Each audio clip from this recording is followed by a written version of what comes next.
bienvenue au Polysécure, épisode, on va dire technique. Je suis accompagné de David. Comment vas-tu? Très bien, et toi? Très bien aussi.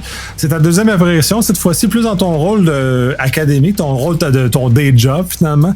Ce que tu fais vraiment, est-ce que tu peux nous parler un peu de ce que tu fais, puis ensuite on va basculer sur le sujet. Oui, tout à fait. Je m'intéresse beaucoup à l'impact des technologies sur le crime. Et c'est un thème qui est quand même assez large, mais qui touche un peu à comment est-ce que les délinquants vont utiliser les technologies pour arriver à faire des crimes, mais aussi comment est-ce que les services de police puis les services de sécurité privés vont prendre avantage de ces technologies-là aussi pour essayer de prévenir ou de réagir face aux crimes. Donc, à travers tout ça, j'essaie de collecter des données de manière assez massive. Puis le but, c'est de comprendre un peu cette espèce de jeu là, du chat et de la souris, de délinquants qui essaient de rester le plus discret possible, anonymes, des services de police, de sécurité qui essaient de les identifier. Donc, on est un peu un observateur privilégié, si on veut, de tout le milieu criminel. Et je pense que ça fait plus de 10 ans maintenant que j'ai ce rôle-là et toujours aussi intéressant ça l'était, même plus, je dirais. Ouais, probablement, parce qu'avec le temps, les choses ont évolué, les choses ont changé. Aujourd'hui, on va parler du dark web, un peu comme tu mentionnais, sa montée et son déclin maintenant, parce que les choses ont changé quelque peu. Ce qu'on appelait le dark web il y a 5 ans n'est plus tout à fait la même chose de nos jours. Donc, je vais te laisser un peu décrire qu'est-ce que le dark web, qu'est-ce que c'était avant, ce que nous, les plus vieux, on présume que c'est le dark web et comment ça évolue. Oui, ben, en fait, déjà, on peut commencer en se disant, tu sais, qu'est-ce que le dark web? En fait, il faut vraiment le voir comme un outil de communication qui permet d'anonymiser les parties dans une conversation, communication quelconque. Donc, c'est pas une destination, donc on peut pas aller sur le dark web, mais on peut utiliser le dark web pour aller quelque part. Donc, c'est un peu comme quand on va en voyage, ben, on prend l'avion pour aller quelque part, mais on va pas dans l'avion. On veut aller quelque part d'autre que dans juste l'avion. Aussi agréable que ce soit d'être dans la rangée 32F. Donc, le dark web. Ouais, je sais pas, mais moi, j'ai pas énormément de plaisir dans l'avion, fait que je veux pas être là le plus. Je préfère être à destination qu'être dans l'avion. J'aime bien ton image. Et donc, le dark web, en fait, on devrait dire les dark web. Donc, c'est toute une série d'outils qui servent à anonymiser, à cacher l'identité donc d'individus, de compagnies, de ressources qui sont disponibles en ligne. Et là, il y en a plusieurs qui ont été développés. Je dirais que le plus connu, le plus populaire, c'est le réseau Tor, qui a été lancé il y a ça maintenant plus de 20 ans. Et le réseau Tor, en fait, pourquoi est-ce que c'est le plus connu? Ben, c'est assez simple. C'est celui qui a eu le meilleur financement. C'est celui qui a le plus de ressources et ça leur a permis de développer des outils pour démocratiser l'utilisation de cet outil-là. Quand on regarde d'autres dark web, I2P, qui est probablement le deuxième plus connu, ça reste encore très difficile à utiliser pour la personne, je dirais, ordinaire. Et donc, c'est pour ça qu'on se rend compte que on va avoir quelques millions de personnes qui utilisent le réseau Tor à tous les jours et peut-être quelques dizaines de milliers qui utilisent I2P à tous les jours. Donc, on n'est vraiment pas dans les mêmes ordres de grandeur du tout. Donc, les dark web, il faut vraiment le voir comme un outil qu'on utilise pour se cacher, qu'on soit un acheteur de malware qui veut obtenir un produit, ou qu'on soit en fait un groupe de ransomware, qu'on soit un développeur de malware ou un vendeur de malware et qu'on veut pas que la police nous trouve trop facilement. On doit donc utiliser cet outil-là pour rendre plus difficile le traçage des individus. Donc, c'est une technologie qui a quand même évolué dans le temps et on peut se dire qu'on pensait au départ que le dark web permettait vraiment d'anonymiser les connexions et de rendre impossible l'identification des personnes qui étaient impliquées dans des activités en ligne. On se rend compte aujourd'hui, comme toute chose, qu'aucune technologie n'est parfaite et finalement que oui, ça peut ralentir les services de police, Mais si le gouvernement américain veut savoir qui vous êtes et où vous êtes, malheureusement pour vous, que ce soit l'utilisation d'un VPN, du dark web ou autre, il n'y a aucun outil qui va être parfait puis qui va empêcher finalement les forces de l'ordre de vous retracer. Oui, tout à fait. Puis on en a vu plein, là, tu sais, le Silk Road, on a vu plein d'éléments comme ça qui sont apparus dans le temps, qui ont quand même fait les manchettes, qui ont frappé l'imaginaire en termes de s'être cachés, mais à terme, ils se sont toujours fait trouver pour différentes raisons, parce que la réalité, c'est que du OPSEC, c'est excessivement difficile, et si on ne fait que du Nutiscotar dans ce que tu mentionnes, c'est insuffisant pour réussir à masquer totalement notre identité et à nous retracer. Et dans les faits, c'est que le gouvernement américain, puis tu le mentionnes, ont énormément de ressources. Puis s'ils veulent vraiment vous trouver, puis ils ont la justification, donc les moyens, ils vont y arriver dans tous les cas. Là. Exactement. Puis donc on a eu plusieurs cas là, de délinquants qui ont été retracés. Tu parlais de Silk Road, qui était probablement la première, je devrais dire, plateforme qui a utilisé cette technologie-là pour vendre des drogues illicites en ligne de manière, disons, plus ou moins sécuritaire. Et pendant 2 ans, en fait, on y a cru, puis c'était vraiment l'Eldorado, en fait, promis. On pouvait trouver des drogues illicites abordables, de meilleure qualité, qu'on pouvait faire livrer dans le confort de son foyer. Mais au bout de 2 ans et demi, le site web a été saisi par les autorités policières américaines. Puis on a réalisé en fait que malgré toute la beauté de cette technologie-là, c'était possiblement pas assez pour se protéger. Donc, le dark web, en fait, ça a été un espèce de buzzword assez présent, je pense, dans le monde de la sécurité. Le nombre de compagnies qui se sont développées dans les années 2010, surtout pour surveiller qu'est-ce qui se passait. Puis là, je veux dire sur le dark web, mais en fait, je devrais dire pour surveiller les individus qui utilisent cette technologie-là. Je pense qu'il y a eu énormément d'efforts qui ont été investis pour essayer justement de comprendre ce phénomène-là.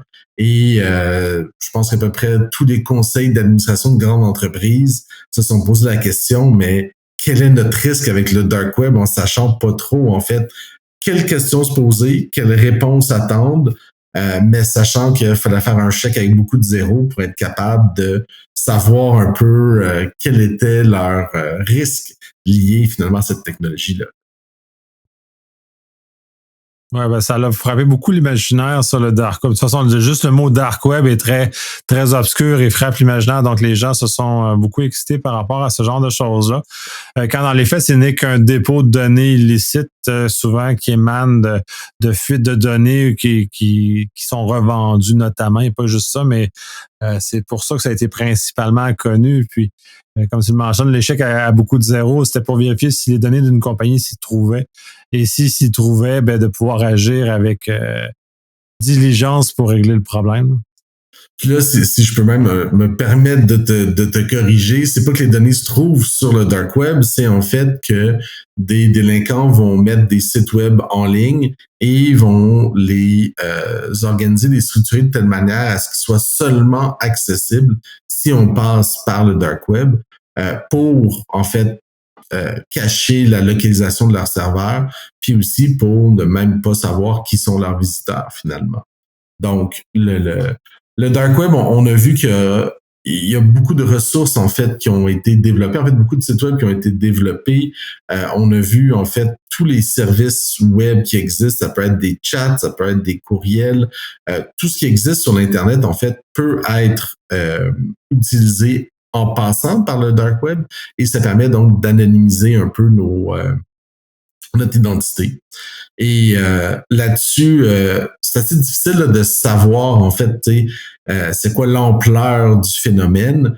Je dirais que à défaut d'en avoir une meilleure, la compagnie Chainalysis qui fait des rapports à chaque année en regardant les transferts de crypto-monnaies donne une certaine idée en fait de l'ampleur du phénomène. Puis on a vu que dans les années 2010, même nous, on avait publié un article scientifique où on disait un changement de paradigme dans le monde criminel grâce au dark web. Et c'est parce qu'on voyait en fait une augmentation assez importante du nombre de plateformes, du nombre d'utilisateurs. Les gens en parlaient énormément. Puis il y avait donc cette espèce de buzz et d'activité-là autour du dark web parce que c'était rendu facile à utiliser, parce que ça donnait un certain sentiment de sécurité. Puis on a vu que à peu près tous les secteurs du monde criminel se sont posé la question, est-ce qu'on devrait opérer à l'aide de cet outil-là, puis comment est-ce qu'on peut l'utiliser?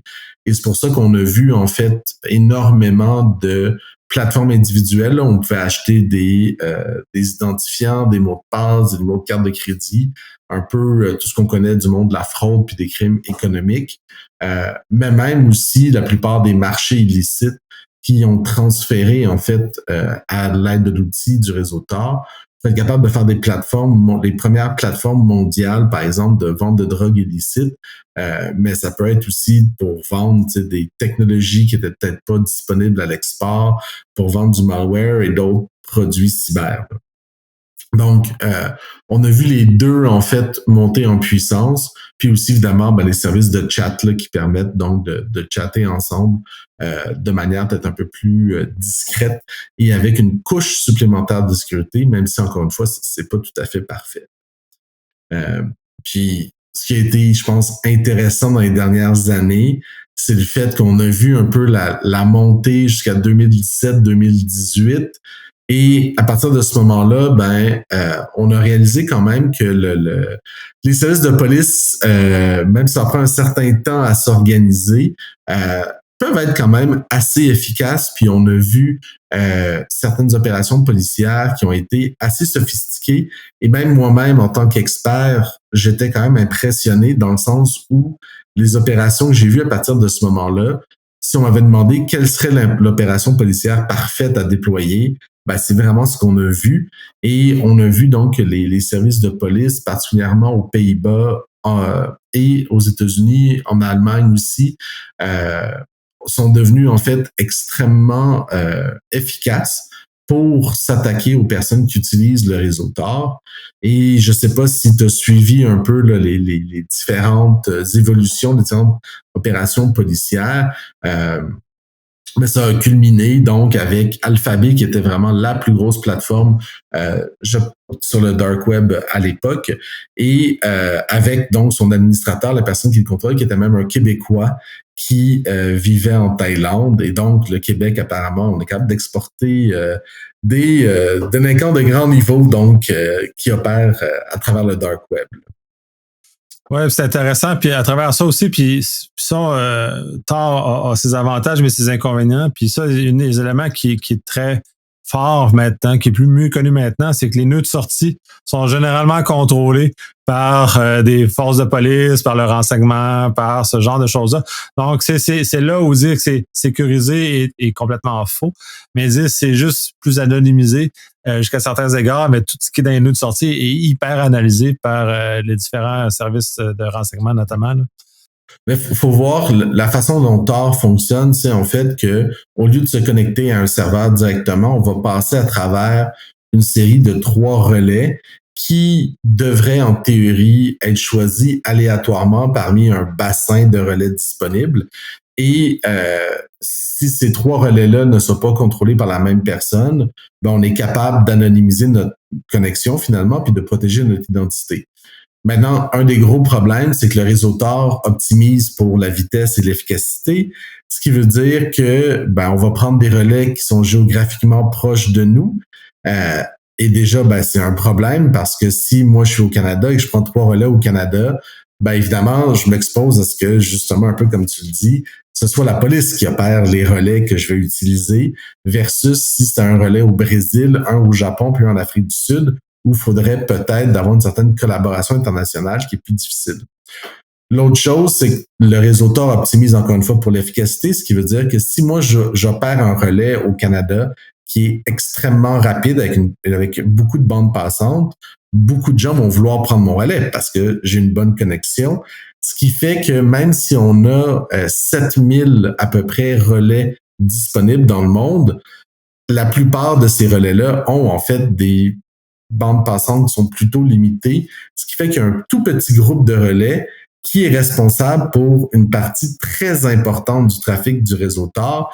Et donc, ce réseau qui se veut distribuer l'est pas nécessairement autant qu'on le voudrait. Et on pourrait avoir un réseau Tor qui est beaucoup plus sécuritaire, mais ça voudrait dire un réseau Tor beaucoup plus lent. Et les gens se sont habitués au fil du temps à avoir donc une certaine vitesse de connexion.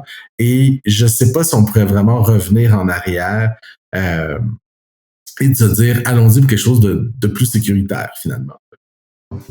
Oui, effectivement. Dans les premières années, là, c'était comme très pénible d'être sur Tor. La vitesse était exécrable. C'était comme revenir des années 90. Ouais. En termes de vitesse, c'était épouvantable, mais en même temps, on avait une plus grande garantie de protection de l'anonymité qui était que celle-là actuellement aussi. Là.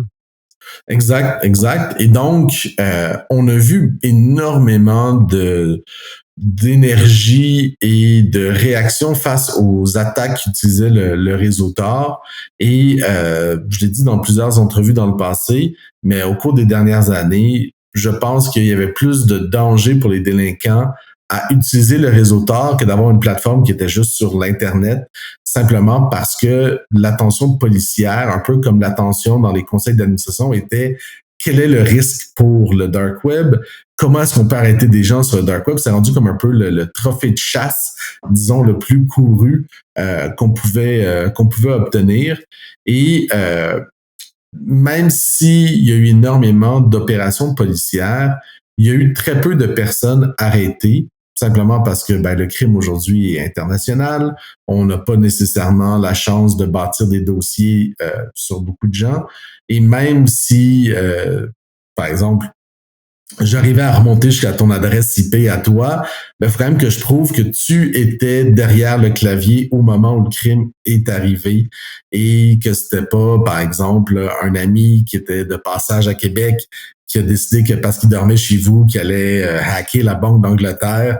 Donc, heureusement pour toi, tu as toujours cette espèce, comme on dit en anglais, de plausible deniability en disant prouvez donc que c'était moi derrière le clavier à ce moment-là et pas Ringo qui était de passage chez moi ce soir-là. Bien heureusement, j'ai pas d'amis qui ont ce genre de prétention-là. Je m'en sens rassuré. Exactement. Donc, on a quand même vu que les services de police ont été très efficaces, pas nécessairement pour arrêter des gens, mais beaucoup plus pour, en fait, perturber les activités, puis ajouter donc de la friction donc, dans le système. Puis on l'a bien vu, si les plateformes que les gens utilisent se font fermer, les gens doivent aller à droite et à gauche, on voit que une fois, il n'y a aucun problème. Donc, tu sais, si on ferme une plateforme, on dit à tout le monde, hey, on ne sera plus sur l'X Forum, maintenant on va être sur Breach. Bon, fantastique, tout le monde s'en va sur Breach, on s'installe, on fait son lead, tout le monde est bien confortable. Mais là, 6 mois plus tard, Breach ferme, puis là, on me dit, bon, il va falloir que tu ailles ailleurs. À un moment donné, ça devient donc assez épuisant pour les gens. Puis les délinquants se disent, écoute, là, on essaie quelque chose, clairement que ça fonctionne pas. Faut peut-être qu'on essaye autre chose. Et donc, on a vu peut-être au cours des 5 dernières années, beaucoup de groupes de délinquants qui se sont dit, il y a tellement de friction à utiliser cet outil-là, ça nous ajoute une sécurité, oui, mais pas tant que ça. Donc, pourquoi est-ce qu'on n'irait pas voir ailleurs si on serait pas capable finalement d'opérer de manière plus fluide, puis en attirant moins l'œil de la police finalement? Ouais, je vais racheter là-dessus, puis parce qu'on l'a pas vraiment abordé, c'est parce que tu peux pas tomber comme par hasard sur un site qui est hébergé à travers le Tor notamment, mais le Dark Web de façon générale. Faut que tu aies quand même un minimum de connaissances. Il n'y a pas de genre un Google du Dark Web. Donc, c'est plus difficile de trouver ces informations-là et donc ça la rajoute à la friction. Parce qu'on si on ferme un site, faut qu'ils trouvent un moyen de le publiciser, ce qui est paradoxal dans un contexte où ils veulent pas être connus, mais ils veulent être connus pour faire des transactions. Ça que ça rend ça beaucoup plus compliqué, cette friction-là, que si j'avais un simple site sur Internet, je le ferme, je le remets ailleurs, puis je le remets dans Google, puis pouf, ça bouge tout seul. Il y a tous ces éléments-là de complications ou de friction à l'utilisation même de Tor. Puis, en fait, un aspect relié à tout ça, c'est le phishing puis la fraude, en fait, entre les délinquants. Il y a des études qui ont été faites qui montrent que justement, les sites changent d'URL constamment, ils bougent constamment quand ils sont accessibles à travers le dark web, puis tout le monde est un peu à la recherche, quelle est l'URL pour la ressource à laquelle je veux accéder. Et les études ont montré que jusqu'à 95% des liens qui sont publiés en ligne sont en fait des liens de phishing. Donc, s'il y a une plateforme qui permet, par exemple, d'acheter des noms d'utilisateurs puis des mots de passe, bon, ben, moi, qu'est-ce que je peux faire? Je peux extrêmement facilement cloner le site web. Puis, en gros, si je suis capable de disséminer l'URL de mon faux site qui copie le vrai, ben, les gens vont payer moins pour avoir ces noms d'utilisateurs et ces mots de passe-là, mais évidemment, ne recevront jamais rien. Et donc, les recherches montrent qu'il y a énormément de ces petits chenapans, comme on dit, qui essayent d'attirer vers eux des clients. Et on n'a jamais quantifié, mais je serais quand même curieux de voir toutes les recherches que les gens font. Est-ce qu'on va collecter des données sur des vrais sites ou des clones des vrais sites? Puis il y a un impact quand même hyper important quand on essaie de comprendre c'est quoi l'offre de produits, c'est quoi la disponibilité et tout ça. Et ça aussi, ce risque-là de tomber sur un site cloné ajoute encore plus de friction, en fait, et fait que les gens veulent pas nécessairement donc passer tout ce temps-là à trouver c'est quoi le nouvel URL du site et est-ce que je peux lui faire confiance, là.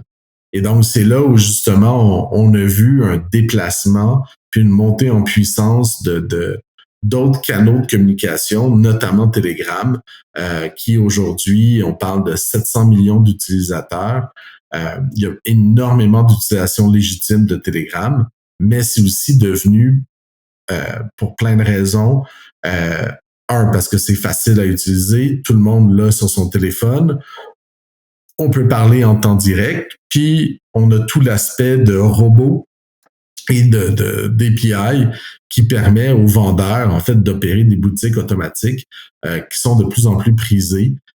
Puis on l'a vu, je donne un exemple, là, mais avec les fausses pièces d'identité, ben maintenant, dans Telegram, qui est donc une application de chat en ligne, ben on peut converser avec d'autres personnes, oui. On peut converser dans des chat rooms où il y a des milliers de personnes, ou encore avec des robots. Puis on peut dire aux robots, voici les informations que j'aimerais avoir sur mon faux permis de conduire. Voici une photo. Puis en gros, le robot va, avec du AI, nous produire une image donc d'un faux permis de conduire. Puis on peut choisir, est-ce qu'on veut que notre faux permis de conduire soit à la plage? Est-ce qu'on veut qu'il soit sur la table de cuisine? Et là, ils vont même patenter ou inventer finalement un background crédible, comme si j'étais chez moi puis j'avais pris une photo de mon permis de conduire, j'ai déposé sur un sofa, une chaise ou peu importe. Et la détection des faux documents, par exemple, devient extrêmement difficile dans ce contexte-là. Là. C'est intéressant l'usage de Telegram parce que ça déplace le problème. En plus que Telegram est en possession russe, je crois, ce qui rend ça un peu plus difficile d'accès aux forces de l'ordre dans certains égards. Ben, en fait, Telegram est basé à Dubaï, donc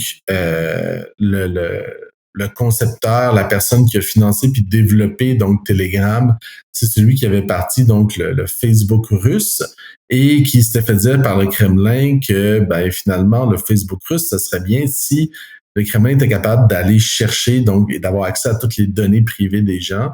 Et Pavel Durov donc avait décidé que ben plutôt que d'être complice du Kremlin, il avait très publiquement dit « Je m'en vais vivre à Dubaï et je vous donne, ben en fait, je vous donne, vous allez saisir Vkontakte et je vais partir à un autre réseau. » Donc, c'est à Dubaï, qui est pas l'endroit où, évidemment, on a le plus nécessairement de liberté non plus. Et Telegram est réputé pour ne pas partager les informations de ses utilisateurs. Mais si on Google, on va trouver quand même quelques exemples de cas où des données auraient été envoyées à des services de police en Allemagne notamment. Et on parle surtout de cas là, de pornographie juvénile où possiblement que Telegram, malgré sa politique, n'aurait possiblement pas respecté la vie privée de ses utilisateurs puis aurait pu partager des données. Mais on attend encore d'avoir une preuve un peu plus tangible à ce niveau-là. Mais un des aspects, moi, je trouve fascinant de Telegram, c'est que justement, un peu comme toi, tout le monde prend pour acquis que c'est cette compagnie russe alors qu'ils sont à Dubaï, qui partagent aucunement les données alors que c'est peut-être pas le cas. Et Telegram, ils ont mis énormément de ressources dans les outils pour surveiller les gens sur Telegram. Les API sont nombreux, sont bien documentés. On peut avoir accès à tout le contenu en temps réel. C'est la seule plateforme utilisée par des criminels où il y a un bouton Export qui me permet d'exporter le contenu d'un chat où il y a des milliers de personnes. Et en tant que délinquant, je me demande encore, ce serait quoi l'utilisation légitime de ça, tu sais, qui a besoin d'archiver des chats de groupe si ce n'est que des chercheurs comme moi ou encore des services de police. Donc, on les remercie énormément, mais on voit en fait que toutes les compagnies qui s'intéressaient, focusaient beaucoup donc sur qu'est-ce que les délinquants disent et font à travers le dark web. Maintenant, se pose beaucoup plus la question, qu'est-ce qui se passe à travers Telegram? À quelques exceptions près, là, évidemment, tout ce qui est pornographie juvénile, on parle beaucoup encore donc du réseau Tor. Si on regarde également tout ce qui est des ransomware, les sites de ransomware, les sites web qui vont publier les données des compagnies qui ont été victimisées, ça se passe encore une fois à travers donc le réseau Tor. Donc, c'est pas tout le monde qui a fait la transition, mais c'est quand même beaucoup de gens, notamment pour tout ce qui est le développement, le partage, la vente de malware, qui est rendu très présente, oui, sur des forums comme Exploit et XSS, puis Ramp dans une bien moindre mesure, mais aussi beaucoup Telegram, là, où on voit qu'il y a des channels de développement de malware qui sont extrêmement populaires, disons. C'est intéressant, justement, que tu pointes le fait que je vis dans l'espace commun et que j'ai pas ce degré de connaissance-là de cette nuance-là. Mais d'ailleurs, et ce qui m'intrigue au niveau de Telegram, c'est qu'est-ce qui finance ça? Parce que c'est follow the money, suivre l'argent, c'est pas ça opère pas dans un vase clos. Fait qu'il doit tirer, le propriétaire doit tirer de l'argent, justement du bouton export que tu mentionnes, où ces affaires-là doivent lui lui donner des avantages concurrentiels si on compare à d'autres réseaux qui pourraient être, à mon avis, beaucoup plus sécuritaires pour ce genre d'échange-là. Peut-être un peu plus difficile à trouver, mais quand même plus sécuritaire globalement. Ouais. Mais officiellement, ils survivent en vendant des stickers qu'on peut mettre dans ces messages et d'autres services premium. On sait tous combien d'argent on peut faire en vendant des stickers en ligne. Donc, Telegram était présenté comme étant, disons, un don de Pavel au monde. Donc, de se dire que il va financer ça pour justement donc permettre aux gens d'avoir une liberté d'expression, de pouvoir communiquer les uns avec les autres, ce qui est un très beau geste. On n'a pas tellement d'idées là, sur combien de gens travaillent là-dessus, combien est-ce que ça coûte opérer Telegram. On a vu dans les derniers mois des applications comme mettons Signal qui parlaient juste les coûts de combien est-ce que ça coûte d'envoyer des SMS pour valider les comptes. C'est plusieurs millions de dollars par année. Donc Telegram aussi passe à travers tout ça. Et Telegram est un peu comme la plupart des applications. Quelle est la première chose que Telegram va faire? Ben, c'est d'aller fouiller dans nos listes de contacts sur nos téléphones, d'aller prendre nos adresses IP. Donc, c'est aussi un outil qui collecte quand même énormément d'informations sur les gens, possiblement plus que ce que les gens pensent, en fait. Oui, c'est un élément qui, pour moi, qui est paradoxal, là, cette migration vers Telegram, comme cette migration vers Bitcoin ou les crypto-monnaies de façon large, parce que la crypto-monnaie n'est pas anonyme. C'est ça qui est particulier, puis les gens ont comme migré là-dessus, mais c'est pas comme de l'argent en cash. La crypto-monnaie a quand même une traçabilité beaucoup plus grande et on est capable d'intercepter et de trouver les gens puisque les ledgers sont par nature publics. Donc, on a comme une espèce de paradoxe aussi où les malveillants utilisent ou tombent dans les perceptions communes ou populaires de ces technologies-là qui sont parfois inexactes. Tout à fait. Puis pour ce qui est de toutes les crypto-monnaies, disons qu'on est toujours un peu en retard sur les capacités des services de police dans ce cas-ci. Donc, on a eu des cas où on nous dit qu'on a réussi à suivre des paiements faits en crypto-monnaie et je suis franchement surpris de savoir qu'on a été capable de suivre ces paiements-là, notamment quand on passe d'une monnaie à l'autre, c'est que euh, on peut, par exemple, avoir des bitcoins d'un côté, on peut avoir du Monero de l'autre, puis tu sais, toi et moi, je peux dire, OK, bon, ben, je t'envoie mes bitcoins, tu m'envoies ton Monero, puis comment est-ce qu'on peut faire un lien entre les deux? Ça devient pratiquement impossible vu qu'on est sur plusieurs blockchains à la fois. Mais on a eu quand même quelques exemples. La police nous disait, même s'ils ont fait ça, on les a suivis à la trace. Donc, en effet, là, ça reste une technologie, disons, qui est très utile, qui a permis au crime en ligne de se développer, mais qui, encore une fois, aussi a son lot de risques.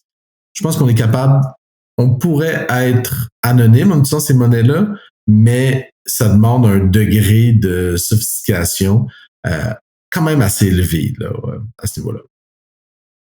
Ouais, c'est pas difficile à tout le monde d'avoir ce degré de sophistication-là. Puis on l'a vu avec le Silk Road, entre autres, le degré de obsèque nécessaire pour réussir à rester anonyme puis ne pas se faire trouver est énorme. Silk Road, après, je pense qu'ils ont réussi à retracer une adresse, puis ils ont retracé genre un élément l'a trahi.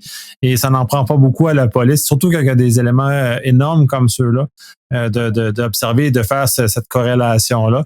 Je ne suis pas de ce côté-là, je ne sais pas à quel point ils ont accès à des outils, mais je sais que j'ai vu comme des outils comme Palantir à certaines époques qui étaient phénoménales en termes de capacité de corrélation automatique. Je suis pas mal convaincu que les services de renseignement ou certaines forces de l'ordre ont accès à des outils de corrélation très puissants, même nous, comme simples citoyens, on a de la difficulté à pouvoir même imaginer qu'ils existent. Oui, puis même les outils gratuits comme GraphSense fait un travail assez spectaculaire là, et c'est 1% probablement de ce que les services privés font. Donc, c'est ça. Puis justement, ben, quand on parle de Telegram, évidemment, tout ça, ben, ça alimente encore plus donc les transactions sur Telegram. Donc, si on regarde le monde criminel aujourd'hui, on est sur Telegram parce que c'est un outil qu'on aime bien, qui est facile d'utilisation, utile et tout. Je pense que ça va être très intéressant en regardant dans le futur à quel point est-ce que le sentiment d'impunité que les gens ont en utilisant Telegram, est-ce qu'il va rester? Est-ce que la police va finalement faire des arrestations en disant on a visé Telegram? Je pense que ça va être quand même assez intéressant de voir dans le futur si ça devient une cible, et je pense que ça va le devenir, et avec quelle efficacité ils vont être capables, encore une fois, d'aller chercher des individus qui font cette criminalité-là. Là. Oui, puis de mon point de vue de non-connaissant de ce milieu-là, ce que je vois généralement, c'est que le groupe Logbit a été mis à terre au moment de l'enregistrement puis est réémergé peu de temps après.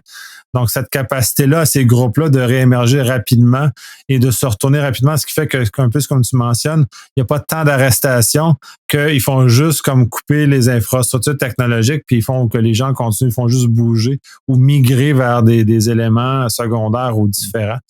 Telegram, c'est la dernière migration. Il va peut-être en avoir d'autres, justement, qui vont amener ailleurs. Mais en même temps, à mon sens, c'est tout le petit criminel qui va se ramasser dans ces réseaux-là quand les grands criminels, généralement, vont se retrouver dans des éléments beaucoup plus sophistiqués. Puis ça, c'est ma perception. Là. Puis là, je mets ça au jeu, là, voir si ma perception est égale à la réalité. Là. Oui, tout à fait là. Puis, tu sais, on a toujours, de toute façon, tu parles de Logbit, mais en général, c'est toujours un peu suspicieux et questionnant là, quand un groupe a plus ou moins été visé par un service de police puis que les gens reviennent. Est-ce que c'est une police qui se fait passer pour le délinquant? Est-ce que c'est les vrais délinquants? Des clés PGP, tu sais, ça va se faire saisir aussi. Donc, il y a toujours beaucoup de questionnements, disons. Puis on a vu les services de police opérer des grandes plateformes criminelles pendant plusieurs semaines. On l'a vu là, dans les années 2000 avec les sites de fraude de cartes de crédit. C'est toujours intéressant de se demander est-ce que la police accuse les opérateurs de ces plateformes-là de vendre des produits qui vont causer des morts, mais eux-mêmes opèrent les mêmes plateformes qui, finalement, ne sont pas supposées causer des morts. Et donc, il y a quand même des questions éthiques assez pertinentes qui se posent là-dessus. Et c'est sûr, en fait, qu'on va passer à autre chose parce que les technologies sont faites de telle manière que on va toujours être capable de retracer des gens en ligne tôt ou tard. Et en gros, si on leur fait peur, on va les déplacer ailleurs. Et on verra, là, on attend toujours que le métaverse se développe assez pour qu'il y ait des activités criminelles qui s'y passent. Ça sera peut-être la prochaine frontière. Écoute, je vois déjà dans les conférences là, les présentations qui commencent là-dessus. Donc, ce sera peut-être la prochaine étape. Donc, on pourra s'en reparler dans un prochain podcast, peut-être dans quelques années. Ouais, ou le podcast même dans le métaverse. Enfin, oui, enregistré dans le métaverse directement. Puis je vais faire une parenthèse, puis on va conclure après. C'est ça, quand tu parlais d'opérer des plateformes, il y a eu comme une époque où il y a des cellulaires faussement sécurisés, et justement, qui avaient été infiltrés de cette façon-là, qui étaient justement avec des clés qui étaient connues par des services de renseignement, notamment. Là. Oui, tout à fait. Là. Puis ça aussi, justement, les délinquants se sont fait prendre encore et encore et encore en disant cette fois-ci, on a un réseau sécurisé. Malheureusement pour eux, c'était pas tout à fait le cas. Ouais, ils doivent pas vivre dans un niveau de paranoïa assez grand pour justement se méfier de tout ça, parce que quand, dans tout cas, du moins, dans ce que j'en connais, moi, j'ai même pas l'idée d'aller dans ces univers-là, parce que c'est sûr que je serais promis dans le premier piège qui me serait tendu, de toute façon, fait que je serais pas un super bon criminel pour ça. C'était très intéressant de faire ce tour d'horizon-là, de voir à quel point ça l'a évolué. Ce qu'on appelait le dark web, effectivement, est en train de changer, est en train de muter vers un autre univers. Donc, c'est sûr qu'on va continuer à voir évoluer ça. Puis je te remercie énormément de ta conclusion. En tout cas, moi, ça m'a éclairé clairement. Et j'espère que ça va aider à éclairer d'autres personnes sur le fonctionnement. Écoute, merci pour l'invitation. Puis à bientôt.